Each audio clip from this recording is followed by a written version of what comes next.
没有人可以抵抗可爱的喵星人卖萌。2019年，生活在中国的宠物猫已达4412万只，这个数量是澳大利亚人口总数的2倍。数量巨大的宠物猫群体让猫咪用品的市场规模达到了780亿元人民币，这个体量和我国的桶装水市场、电竞市场、汽车租赁市场旗鼓相当。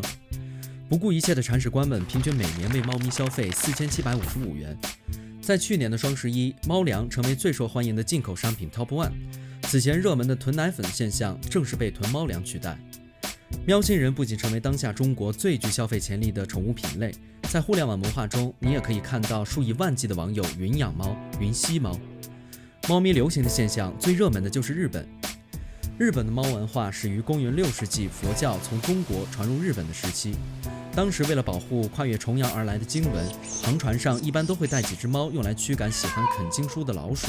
直到现在，猫文化也是日本最流行的文化之一。福丸和奶奶一起下地种菜，一起收获果实，一起庆祝生日。他们的日常生活照片在网络上感动了很多人。阿玉站长是一只住在和歌山县贵志站的猫。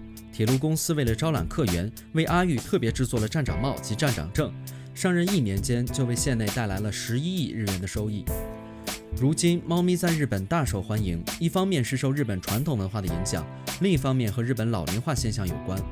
截至目前，日本70岁以上的老龄人口占到人口总数的20%之多，很多独居老人通过养猫排解孤独寂寞。而且猫在饲养上很方便，也不需要外出遛弯，这减少了老人们的养宠压力。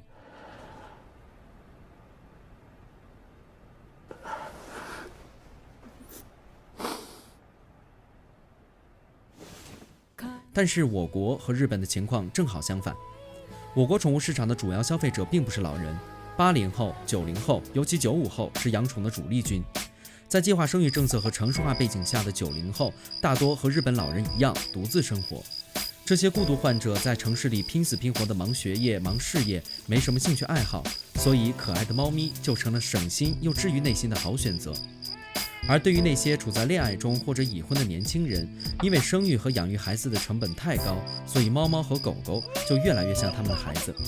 另外，80后、90后的成长与我国互联网的发展基本同步，而猫咪正是互联网中的一种流行符号。在社交媒体上，很多圈粉的宠物博主带动了猫咪文化兴起，他们的养猫行为影响了线下的早期尝鲜者，也就是网友和粉丝们，从而引爆了大范围人群对养猫的渴望。在猫咪文化的引领下，这一领域也创造了巨大的经济效益。日本经济学家曾提出过猫咪经济学的概念，意思是只要商品和商业模式能正确的和猫扯上关系，就能够成功。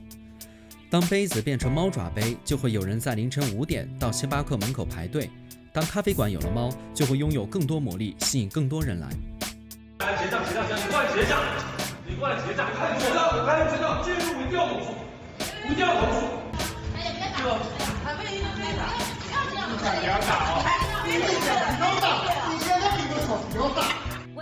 但是盲目养猫也会带来不利后果。年轻人在宠物上的消费越来越多，一方面也增加了他们的经济负担。数据显示，32.6%的猫咪是铲屎官捡来的。也就是说，流浪猫的现象并没有因为人们对猫的喜爱而得到改善。乱养猫、流浪猫、虐猫、宠物亚健康的新闻时常成为社会探讨的热点。